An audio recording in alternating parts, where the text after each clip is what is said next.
The new topic from the chapter electric potential, that is equipotential surface of various charge systems। अब हमने equipotential surface के बारे में पढ़ना है और वेरियस चार्ज सिस्टम के ऊपर इसकी हम स्टडी करेंगे। सबसे पहले हम डिस्कस करेंगे पॉइंट चार्ज के ऊपर, फिर हम डिस्कस करेंगे 2 पॉइंट चार्जेस जहाँ पे चार्जेस जो है वो ऑपोजिट है, एक पॉजिटिव है और एक क्या है नेगेटिव है।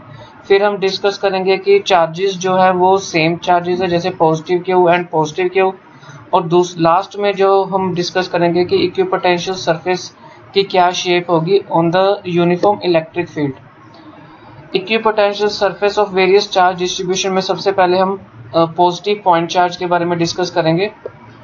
जो पॉजिटिव इलेक्ट्रिक पोटेंशियल का फॉर्मूला आपको पता ही है क्या होता है, at a point charge V = 1/4π0 ये फॉर्मूला होता है इलेक्ट्रिक पोटेंशियल का, ठीक है, at a due to a point charge Q at a distance R। तो ये आपके पास फॉर्मूला होता है इलेक्ट्रिक पोटेंशियल का। और इस फॉर्मूले में आप देख रहे हैं कि अगर डिस्टेंस कांस्टेंट है तो इसका इलेक्ट्रिक पोटेंशियल भी क्या होगा, कांस्टेंट होगा। और इक्विपोटेंशियल सरफेस की जो डेफिनेशन हमने की थी, इक्विपोटेंशियल सरफेस क्या कहता है कि हर पॉइंट पे कोई भी कंडक्टर है और इलेक्ट्रिक लाइंस ऑफ फोर्स जो बनेंगी, हर पॉइंट पे इलेक्ट्रिक पोटेंशियल जो है वो क्या होगा, सेम रहेगा। तो यही हमने स्टडी किया था। तो V कांस्टेंट रहेगा अगर R भी कांस्टेंट रहेगा। तो ये आप देख रहे हैं अगर R कांस्टेंट है तो V भी क्या होगा, कांस्टेंट होगा। Thus, equipotential surface of a single point charge are concentric surface spherical shells with their centers at the point charge। अब जो आप ये फिगर देख रहे हैं कि ये हमारे पास क्या है, एक पॉइंट चार्ज है और इसकी जो लाइंस ऑफ फोर्स है, इलेक्ट्रिक लाइंस ऑफ फोर्स, वो रेडियली आउटवर्ड्स हैं, बाहर की तरफ जा रही है। और ये जो इक्विपोटेंशियल सरफेस है, ये जो कंसेंट्रिक स्फेरिकल शेल्स बन रहे हैं, जो आप इसको देख रहे हो कंसेंट्रिक स्फेरिकल शेल्स जो आप ये बन रहे हैं, इससे क्या हो रहा है कि ये जो इक्विपोटेंशियल सरफेस है कि यहाँ पे इलेक्ट्रिक पोटेंशियल जो होगा हर स्फेरिकल शेल पे इलेक्ट्रिक पोटेंशियल जो होगा वो सेम होगा। और जो लाइंस ऑफ फोर्सेस है वो बाहर की तरफ है और वो इक्विपोटेंशियल सरफेस के क्या है, परपेंडिकुलर है। ये जो लाइंस ऑफ फोर्स है ये कंसेंट्रिक स्फेरिकल शेल्स के क्या है, परपेंडिकुलर है। नेक्स्ट हमने डिस्कस करना है कि equipotential surface two equal and opposite charges में इसकी क्या शेप बनेगी। और ये आपके पास पॉजिटिव चार्ज है और ये आपके पास नेगेटिव चार्ज है। अब पॉजिटिव चार्ज में आप देखोगे कि ये ऑपोजिट चार्जेस है, यहाँ पे जो इलेक्ट्रिक लाइंस ऑफ फोर्स है वो आउटवर्ड्स की तरफ है और नेगेटिव चार्ज की साइड जो आप इलेक्ट्रिक लाइंस ऑफ फोर्स देख रहे हैं वो इनवर्ड की तरफ है। और यहाँ पे आप देख रहे हो कि अगर ये दो चार्जेस ऑपोजिट है, एक पॉजिटिव है एक नेगेटिव है, तो यहाँ पे जो इलेक्ट्रिक फील्ड बनेगा, जो इलेक्ट्रिक लाइंस ऑफ फोर्स होंगी वो बहुत ज़्यादा स्ट्रॉन्ग होंगी। अगर यहाँ पे सेम चार्जेस होते हैं तो जो इलेक्ट्रिक लाइंस ऑफ फोर्स हैं वो दूर जाएंगी और उनका जो इलेक्ट्रिक फील्ड बनेगा वो वीक बनेगा। तो यहाँ पे ऑपोजिट चार्जेस की वजह से यहाँ पे जो इलेक्ट्रिक लाइंस ऑफ फोर्स हैं, एक तो वो परपेंडिकुलर बन रही हैं और पॉजिटिव चार्ज की साइड वो आउटवर्ड्स की तरफ जा रही है और नेगेटिव चार्ज में इनवर्ड्स की तरफ आ रही हैं। और उससे क्या होगा कि एक तो इसमें जो इलेक्ट्रिक फील्ड होगा वो सबसे ज़्यादा क्या होगा, स्ट्रॉन्ग होगा। तो यहाँ पे आपने इसकी डायग्राम बनानी है और आपने ये शो करना है कि ऑपोजिट चार्जेस में जो इलेक्ट्रिक फील्ड है वो होता है स्ट्रॉन्ग। नेक्स्ट हमने डिस्कस करना है कि अगर सेम चार्जेस हो, यहाँ पे देखो यहाँ पे पॉजिटिव चार्ज है, यहाँ पे भी पॉजिटिव चार्ज है, यहाँ पे भी electric lines of force outwards की तरफ जा रही है, यहाँ पे भी electric lines of force outwards की तरफ जा रही है। इन दो सेम चार्जेस को हमने सेपरेट किया स्मॉल डिस्टेंस से। और जो इक्विपोटेंशियल सरफेस जो बन रहा है वो बहुत दूर बन रहा है, फार अपार्ट बन रहा है फ्रॉम द 2 पॉइंट चार्जेस। और जो इसका फील्ड है वो बहुत ज़्यादा वीक है। और इसकी भी आपने डायग्राम बनानी है इक्विपोटेंशियल सरफेस की। और यहाँ पे इक्विपोटेंशियल सरफेस अब हमने डिस्कस करना है uniform electric field.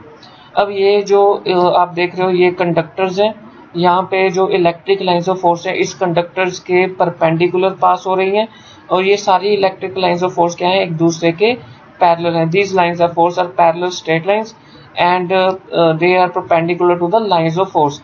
Equipotential surface जो है वो परपेंडिकुलर है लाइंस ऑफ फोर्स। अब हमने पढ़ना है कि इम्पोर्टेंस ऑफ इक्विपोटेंशियल सरफेस के बारे में।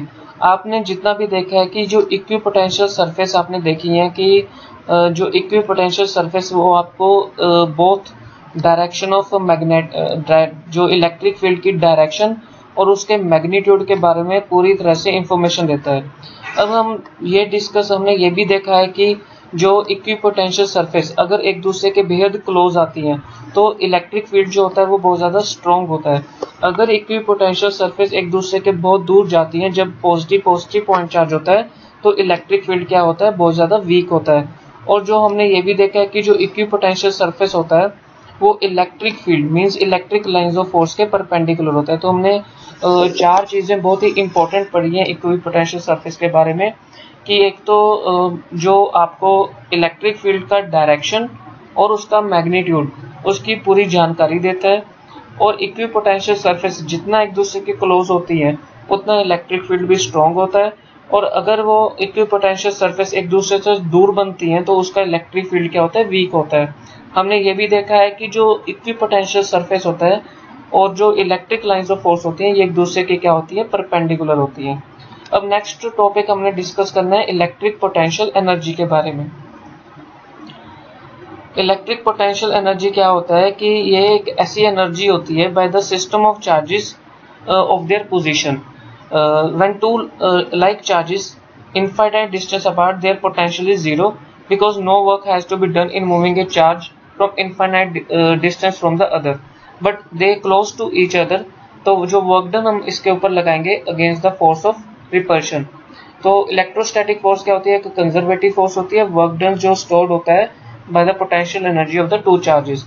अब वैसे इलेक्ट्रिक पोटेंशियल क्या होता है, देखो हमने इसके बारे में बहुत बार फॉर्मूला किया है, V equals to W work done by quantity of charge move. तो हमने यही डिस्कस किया है कि इलेक्ट्रिक पोटेंशियल क्या होता है, work done divided by quantity of charge move. Electric potential energy इसमें ये क्या कह रहा है कि जो सिस्टम ऑफ चार्जेस है, चाहे वो पॉइंट चार्ज हो, चाहे वो two equal and opposite charges हो या वो इक्वल चार्जेस हो, अब जो एनर्जी जो पोजेस्ड होगी वो उनकी पोजीशन के ऊपर डिपेंड करता है।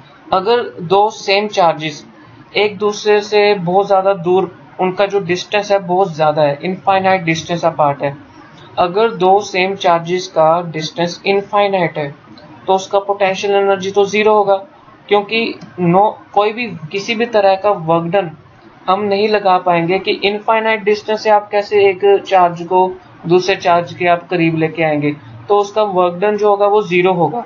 तो अगर आप उन दोनों को एक दूसरे के क्लोज लेके आते हैं तो जो वर्क डन लगेगा, अगर वो एक दूसरे के क्लोज लेके आते हैं तो वर्क डन क्या होगा, रिपल्शन लगती है, क्योंकि आपको पता है कि अगर सेम चार्जेस हो तो उसमें क्या होती है, रिपल्शन होती है, अगर ऑपोजिट चार्जेस हो तो वो क्या होता है, अट्रैक्शन होती है।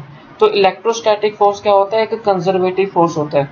जो वर्क डन यहाँ पे जो वर्क डन स्टोर होगा एज अ पोटेंशियल डिफरेंस, कितना वर्क डन स्टोर होगा as a potential energy of the two charges, तो कितना वर्क डन लगेगा क्वांटिटी ऑफ चार्ज को मूव करने में one place to another place, उसको हम बोलते हैं इलेक्ट्रिकल पोटेंशियल एनर्जी। इसकी सिंपल डेफिनेशन हम यहाँ से करेंगे, the amount of work done, कितना अमाउंट ऑफ वर्क डन लगेगा assembling the charges eight there locations by bringing them in from infinity.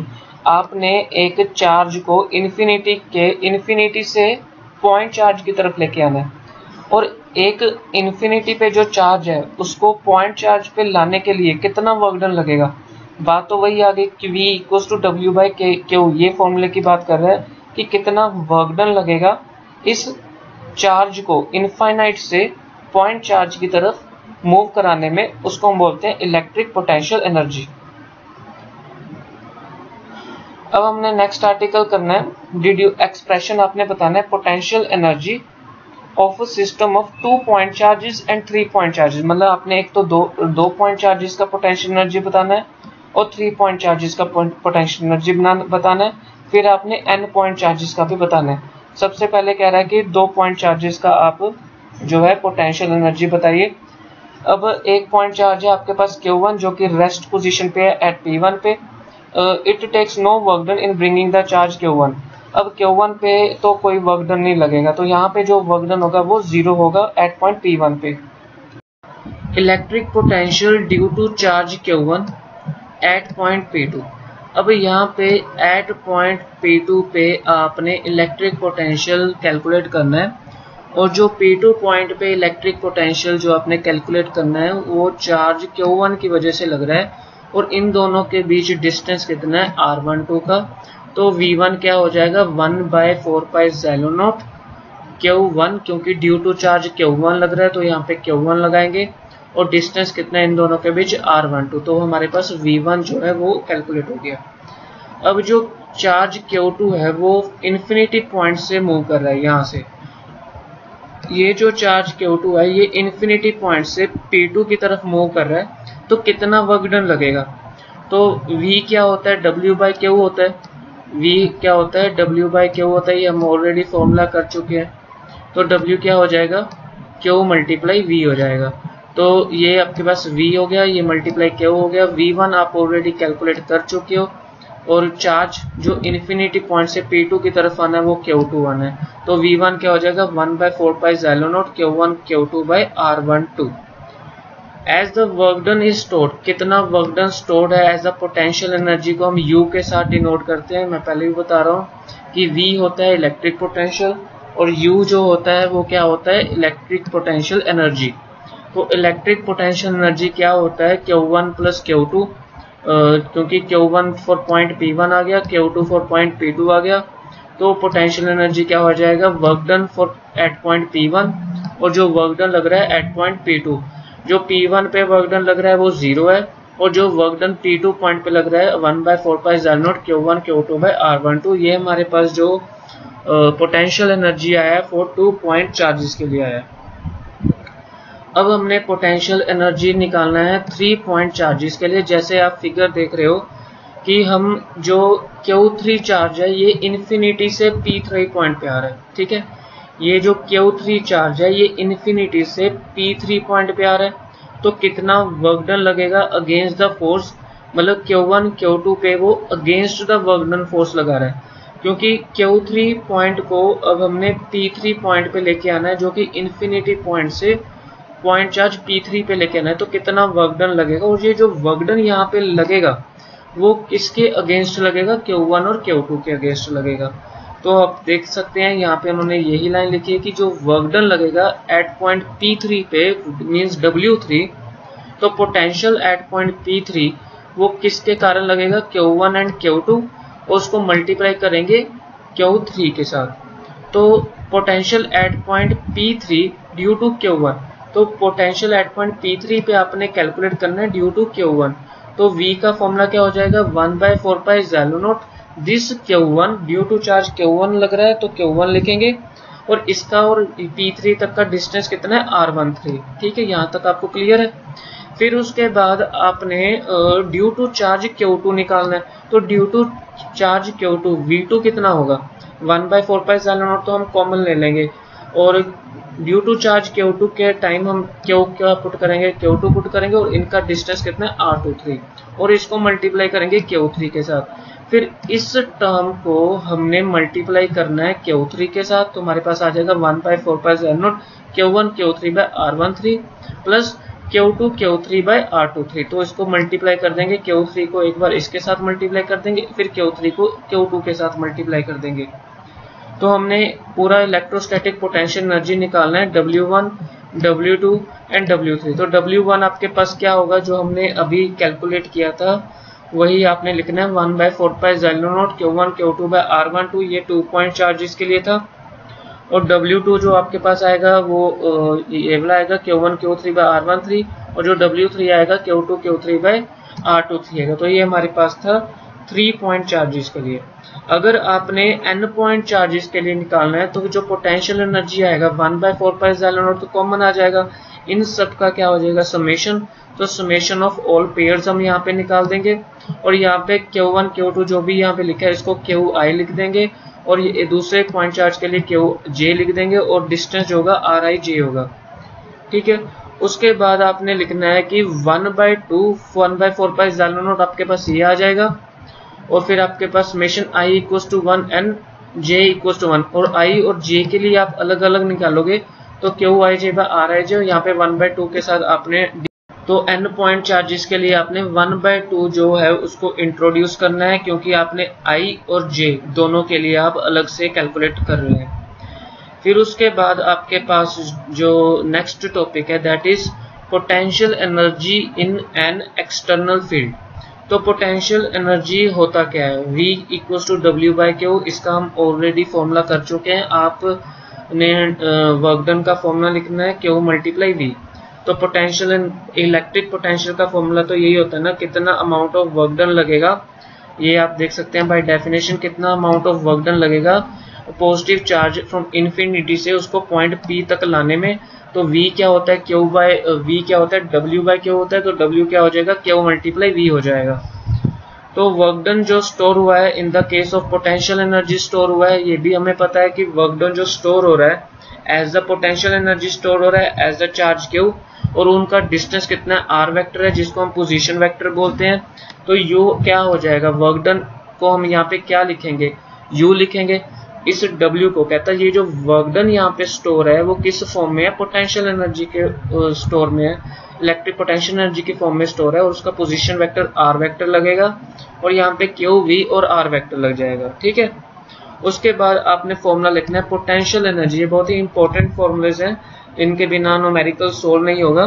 Potential energy of a charge in an external field क्या होगा, charge multiply external electric potential. तो यहाँ पे V क्या हो जाएगा, U क्या हो जाएगा, potential energy of a charge in an external field. तो ये क्या हो जाएगा, U equals to Q multiply V। तो ये जो है पोटेंशियल एनर्जी जिसकी ये बात कर रहे हैं, ये आपका U है, और चार्ज आपके पास Q है, और एक्सटर्नल इलेक्ट्रिक पोटेंशियल क्या है, V। तो U क्या हो जाएगा, V मल्टीप्लाई Q। तो इस तरह से आप इलेक्ट्रिक पोटेंशियल को डिफाइन कर सकते हैं at a point in an external field. जो पोटेंशियल एनर्जी है unit positive charge at that point. Next जो हमारे पास आर्टिकल है potential energy of 2 point charges Q1 Q2। ये आपके पास Q1 है और ये आपके पास Q2 है, मतलब ये पोटेंशियल एनर्जी है। यही फॉर्मूला हमने किया हमने अभी कि Q मल्टीप्लाई V। जो पोटेंशियल एनर्जी का फॉर्मूला क्या होता है, Q मल्टीप्लाई V। तो यहाँ पे क्या आ जाएगा, potential energy at point this Q1 multiply V1, और पोटेंशियल एनर्जी एट पॉइंट 2 क्या हो जाएगा, Q2 मल्टीप्लाई V2। इसका डिस्टेंस क्या है, R, और इसका फॉर्मूला क्या हो जाएगा 1/4π0 Q1 Q2 बाय R। ये वर्क डन लगेगा। तो यहाँ पे आपने पोटेंशियल एनर्जी निकालना है, potential energy due to interaction between Q1 and V electric field. तो ये आपके पास इलेक्ट्रिक फील्ड आ जाएगा, पोटेंशियल एनर्जी Q1 और इसके बीच, फिर आ जाएगा Q2 और इसके बीच, फिर आपके पास आ जाएगा potential energy due to interaction between Q1 and Q2। तो आपने पहले पोटेंशियल इसका फॉर्मूला लिखना है, आपने potential energy due to interaction between Q1 this Q1, इस Q1 multiply this electric field, फिर आपने लेना है Q2 multiply this electric field, फिर आपने लेना है Q1 मल्टीप्लाई Q2। इन सब का आपने सम करना है। जब आप पोटेंशियल एनर्जी निकालोगे Q1 और इलेक्ट्रिक फील्ड के बीच, तो आपने लिखना है Q1 V1, फिर आप लिखोगे Q2 V2, फिर आप लिखोगे 1/4π0 Q1 Q2 बाय R। मतलब आपने यही लिखना है कि पहले Q1 Q2 लिखना है plus potential energy at point this, फिर potential energy at point this plus Q2 V2, फिर potential energy at point this 1/4π0 Q1 Q2 by R। तो ये आपके पास फाइनल फॉर्मूला आ जाएगा। ये जो फॉर्मूला आपके पास आया है 2 point charges in an electric field का है, ये आर्टिकल आपने याद रखना है। फॉर्मूले आप अलग पेज पे इसको लिख लो, आर्टिकल लिख के, क्योंकि इसकी बहुत ज़्यादा ज़रूरत पड़ेगी। फिर उसके बाद आपने करना है इलेक्ट्रॉन वोल्ट क्या होता है, इसको हमने जाउल्स की फॉर्म में एक्सप्रेस करना है। यूनिट्स क्या होते हैं इलेक्ट्रोस्टैटिक पोटेंशियल एनर्जी के, क्योंकि जो चार्ज है उसमें कितने इलेक्ट्रॉन होते हैं 1.6 मल्टीप्लाई 10⁻⁹ कूलम, और पोटेंशियल डिफरेंस क्या होता है 1 वोल्ट। क्योंकि U क्या होता है, पोटेंशियल एनर्जी का फॉर्मूला क्या होता है Q मल्टीप्लाई डेल्टा V। तो Q की वैल्यू आपने लिख दी, पोटेंशियल एनर्जी 1 वोल्ट आ गया। जब आप इसको मल्टीप्लाई करोगे तो ये जाउल्स में आ जाएगा। तो ये कॉमनली यूज्ड होता है एनर्जी का, जो एटॉमिक फिजिक्स में हम यूज़ करते हैं, जिसको हम इलेक्ट्रॉन वोल्ट बोलते हैं।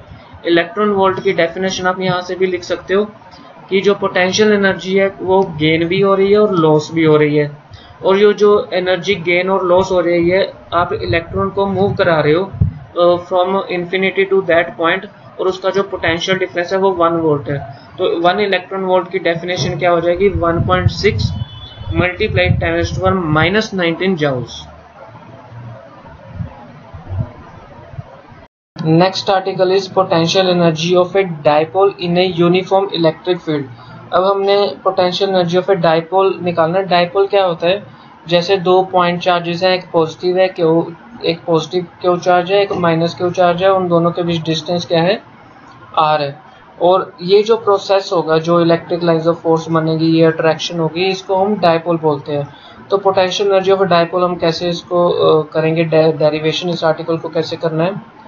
आपने एक इलेक्ट्रिक डाइपोल कंसीडर करना है, एक पॉजिटिव क्यू चार्ज, एक माइनस क्यू चार्ज, और इन दोनों के बीच डिस्टेंस क्या है, 2a। और ये जो p पॉइंट है, ये जो p है, इसको हम बोलते हैं डाइपोल मोमेंट। ये जो एंगल बना रहा है, ये थीटा एंगल बना रहा है और with the field.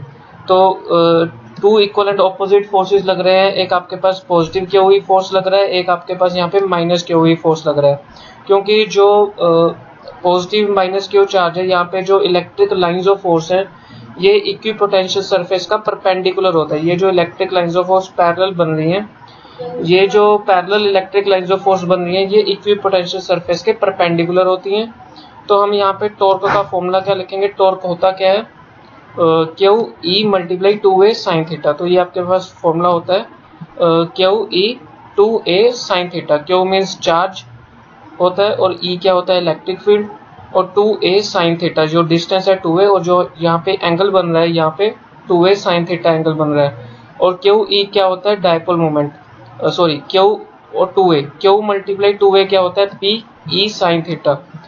Q multiply 2a को हम बोलते हैं डाइपोल मोमेंट, ये आपको लिखा हुआ है। क्यू मल्टीप्लाई 2a क्या होता है, डाइपोल मोमेंट, ई साइन थीटा यहाँ पे फॉर्मूला बन जाएगा टॉर्क का। तो हम यहाँ से टॉर्क कैलकुलेट कर सकते हैं।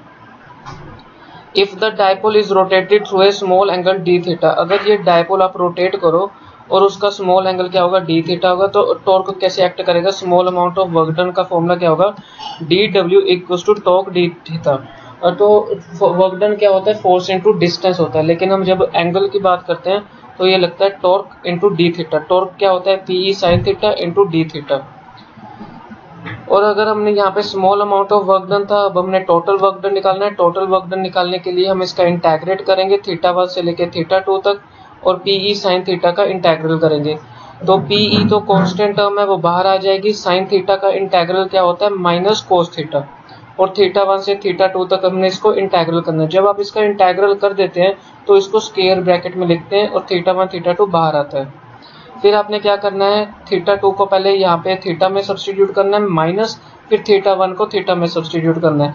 तो माइनस जब आप कॉमन लोगे तो आपके पास माइनस को जब खत्म करोगे cos θ1 माइनस cos θ2 आ जाएगा।